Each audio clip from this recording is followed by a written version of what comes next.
મને ખૂબ આનંદ થાય છે કે નવરચના યુનિવર્સિટીની school of environmental design and architecture SEDA આ વખતે કાઉન્સિલ ઓફ આર્કિટેક્ચરનો જે સૌથી પ્રેસ્ટિજિયસ સિનિયર સ્ટુડન્ટ લેવલે કોમ્પિટિશન થાય છે અવોર્ડ માટેની એનું હોસ્ટિંગ આજે નવરત્ના યુનિવર્સિટીમાં ઇનોગ્યુરેટ થઈ રહ્યું છે.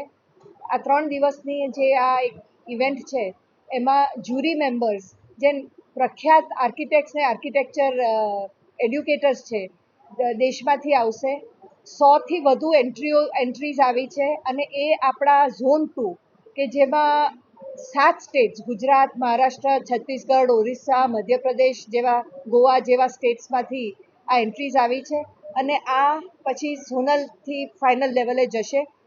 મહત્વની વાત એ છે કે નવરચના યુનિવર્સિટીમાં આ હોસ્ટ થઈ છે. નવરચના યુનિવર્સિટીનું એક નેશનલ લેવલે આર્કિટેક્ચર માટેની ખૂબ જ રેકગ્નિશન સારું છે અને આના દ્વારા જે વડોદરામાં બહારથી ડેલિગેટ્સ આવશે અને આર્કિટેક્ટ્સ આવશે, જ્યુરી મેમ્બર્સ આવશે, સીઓએના પ્રેસિડન્ટ છે પુરોહિત સાહેબ એ બી આવશે. તો વડોદરામાં જે આપણી અત્યારની પરિસ્થિતિ છે, વડોદરાની જે ખાસિયતો અને ખૂબીઓ છે અને એમના દ્વારા જે ઇન્ટરેક્શન થશે સ્ટુડન્ટ લેવલે, ફેકલ્ટી લેવલે, એનાથી એક આપણું જે આર્કિટેક્ચર ઇન્ટેલિજન્સ છે કે વિઝડમ છે એમાં આપણે ઘણો સુધારો અને વધારો થશે.